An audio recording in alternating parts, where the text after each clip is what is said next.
Lady doctor के murder case में कुछ ऐसी बातें सामने आई है जिसे सुनकर आपके रोंगटे खड़े हो जाएंगे। 9 अगस्त 2024 की रात पश्चिम बंगाल है। इस घटना के बारे में आपको कब और कैसे पता चला? इस घटना की जानकारी मिलने के बाद आपने क्या क्या किया? आप इतने सालों से मेडिकल प्रोफेशन दुनिया का पहला ऐसा केस बन गया जिसमें पहले पोस्टमार्टम किया गया, फिर उसके बाद FIR दर्ज किया गया। इस केस में कोलकाता पुलिस भी संदीप घोष की तरह ही इस घटना से जल्द पल्ला झाड़ना चाहती थी, इसलिए उन्होंने कभी संदीप। अस्सलाम वालेकुम दोस्तों, कैसे हो आप? उम्मीद करता हूँ आप होंगे खैरियत से। आप देख रहे हैं अबू बकर रिएक्शन टीवी और मैं हूँ साजिद अली। आज आपके लिए एक पड़ोसी मुल्क से एक वीडियो में लेकर आया हूँ, भारत से। हमारे पड़ोस में भारत ही है यार, और कोई नहीं है। और भी है लेकिन पड़ोसी सही वाला हमारा जो है वो भारत ही है। तो वहाँ से एक वीडियो लेके आए, कोलकाता की एक वीडियो है। एक डॉक्टर बेचारी जिसके ऊपर जुल्म करके ज्यादती करके एक बंदे ने, बंदा तो नहीं खैर उसको दरिंदा कहेंगे हम, उस दरिंदे ने उसको फिर कत्ल कर दिया उसका। वो केस आजकल बहुत ज़्यादा उलझा हुआ है। इसी तरह का एक केस कराची में भी चल रहा है। इसी तरह का तो खैर नहीं है, वो एक लड़की ने कुछ नशा वगैरह किया करके कुछ लोगों को रोड के ऊपर जो है ना कुचल दिया अपनी गाड़ी के नीचे। तो हर तरफ इसी तरह की कुछ खबरें हैं। नेक्स्ट वीडियो जो है हम वो बनाएंगे, वो जानेंगे कि वो हकीकत क्या है। आज हम इसके ऊपर एक वीडियो है, इंडिया से एक वीडियो है, यूट्यूबर है, इनका जो लिंक है ना डिस्क्रिप्शन में मैं दे दूंगा।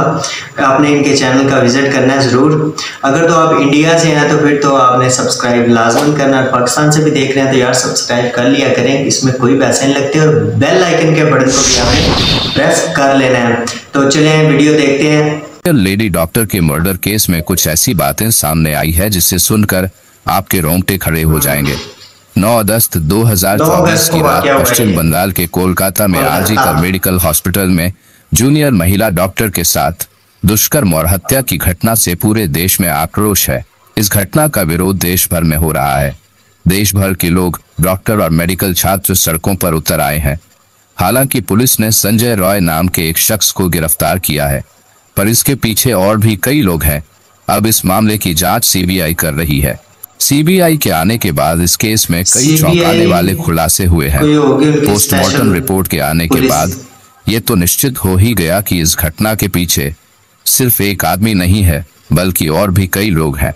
दोस्तों, इस वीडियो में आगे बढ़ने से पहले कृपया हमारे चैनल को सब्सक्राइब जरूर कर दें और बेल आइकॉन ऑन करके ऑल पर प्रेस कर दें ताकि मेरी वीडियो की नोटिफिकेशन सबसे पहले आप तक पहुंचे। CBI की जांच में संजय रॉय ने कुछ ऐसे राज खोले हैं जो न सिर्फ दिल दहला देने वाले हैं, बल्कि इस केस के हर राज से पर्दा उठाने में सक्षम है। संजय रॉय ने कन्फेशन दिए हैं कि कैसे उसने डॉक्टर बेटी के साथ जबरदस्ती की। संजय ने बताया कि उसने पहले डॉक्टर बेटी को मारा पीटा, बेहोश किया, फिर उसके साथ जघन्य अपराध किया। कुछ समय बाद वो फिर से होश में आई और फिर से संघर्ष करने लगी और संजय को रोकने लगी, लेकिन संजय ने आसपास मौजूद चीजों से उसे जोरदार तरीके से मारकर पहले बेहोश किया, फिर उसे बेरहमी से मार डाला और डॉक्टर बेटी की जान लेने के बाद वहां से चला गया।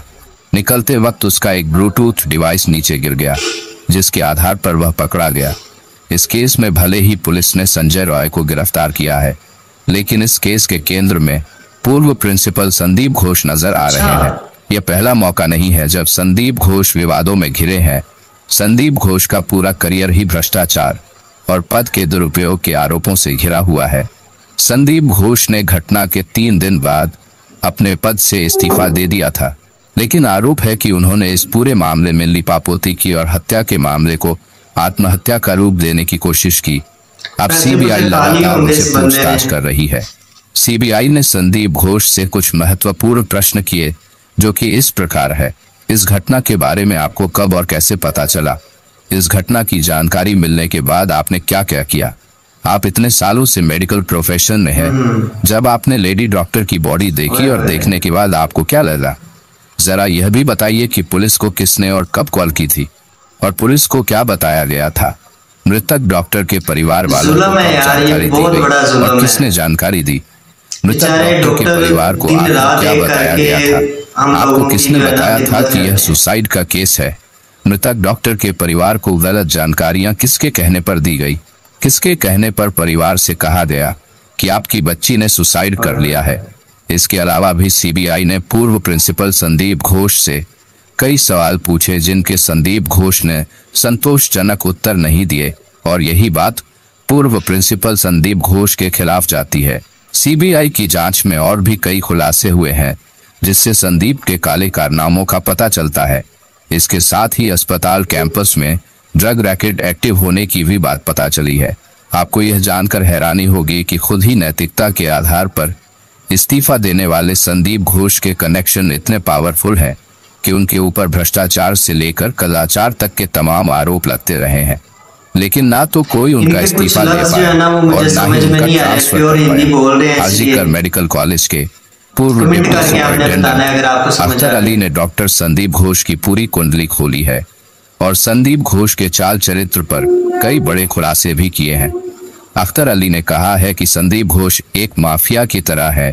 वे बहुत ही भ्रष्ट व्यक्ति हैं।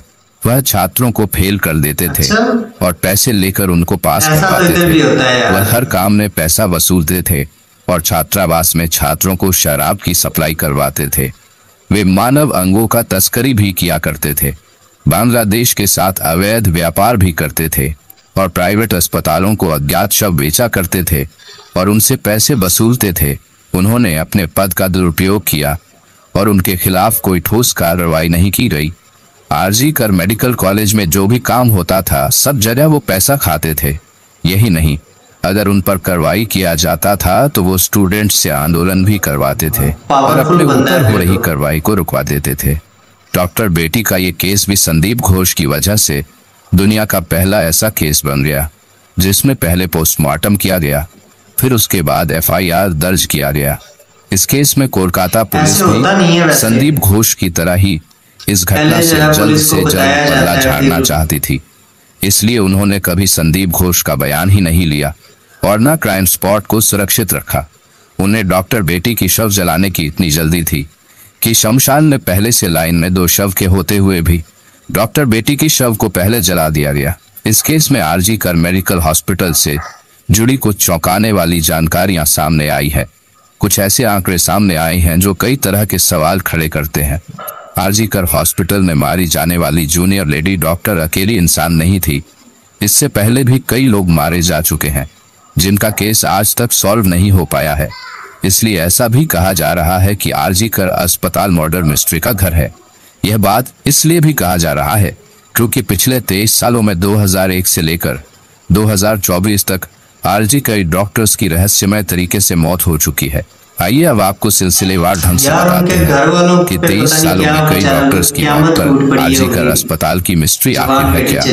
पहला मामला है 2001 का। 2001 में सौमित्र विश्वास नाम के छात्र का शव आरजीकर मेडिकल कॉलेज के छात्रावास के कमरे में लटका हुआ पाया गया था। अभी के लेडी ट्रेनी डॉक्टर के केस की तरह ही अस्पताल के अधिकारियों ने तुरंत उस घटना को आत्महत्या करार दिया था, लेकिन पीड़ित परिवार और मृत छात्र के साथियों ने मौत पर संदेह जताया। सौमित्र की मां और उनके कुछ क्लासमेट्स ने आरोप लगाया था कि कॉलेज हॉस्टल में सेक्स रॉकेट चल रहा था। हॉस्टल में कई अश्लील काम किए जाने के आरोप भी लगे थे। कई छात्रों ने दावा किया था कि सौमित्र इन काली गतिविधियों का पर्दाफाश करना चाहता था, इसी कारण उसे मार डाला गया। पुलिस ने जांच शुरू की, लेकिन मामला जब कोर्ट तक पहुंचा तो कोलकाता हाई कोर्ट ने सीआईडी जांच का आदेश दिया। जांच के दौरान कॉलेज हॉस्टल के अंदर चल रहे पोर्नोग्राफी गिरोह की बात सामने आई थी। बताया गया था कि वीकेंड्स में छात्र सेक्स वर्कर्स को हॉस्टल में बुलाते थे। अगर सेक्स वर्कर्स नहीं मिलते थे तो मृत शरीर के साथ अश्लील हरकतें की जाती थी। सोचिए, यह कितनी मिस्टीरियस हॉस्पिटल है। जरा सोचिए कैसे एक लाश को निकालकर उसके साथ पोर्नोग्राफी बनाई जाती थी। और उस समय यानी हम 2001 की उन्हें सुपर इम्पोज कर दिया जाता था, यानी उस लाश के चेहरे को हटाकर एडिटिंग करके किसी और जिंदा लड़की की तस्वीर लगा दी जाती थी। इससे अंदाजा लगा सकते हैं कि उस समय भी इस हॉस्पिटल में कितना घिनौना। हालांकि यह मामला अभी तक अनसुलझा ही है। दूसरा मामला है 5 फरवरी 2003 का।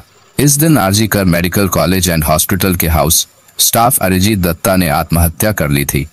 पुलिस ने बताया था कि अरिजीत ने पहले अपने हाथ में एनेस्थीसिया दिया, जिससे उसके हाथ में लकवा मार गया। फिर ब्लेड से उसने हाथ की नस काट ली। फिर हॉस्टल की छत से नीचे कूदकर अपनी जान दे दी। उसके पास से सर्जिकल चाकू भी बरामद किए गए थे। जांच के बाद भी कुछ निष्कर्ष नहीं निकला और मामला ठंडे बस्ते में डाल दिया गया। तीसरा मामला है अक्टूबर 2016 का। डॉक्टर गौतम पाल मेडिसिन विभाग के प्रोफेसर थे। उनके किराए के फ्लैट में उनका शव पड़ा हुआ था। बदबू आने पर पड़ोसियों ने पुलिस को सूचना दी। दरवाजा तोड़ने के बाद पुलिस ने उन्हें पहली मंजिल पर एक कमरे में बिस्तर पर मृत पाया, पर वहां कोई सुसाइड नोट भी नहीं था। इसलिए पुलिस ने अनुमान लगाया कि अचानक दिल का दौरा पड़ने से उनकी मौत हो गई होगी। हालांकि वह मौत के कारण की पुष्टि नहीं कर सके।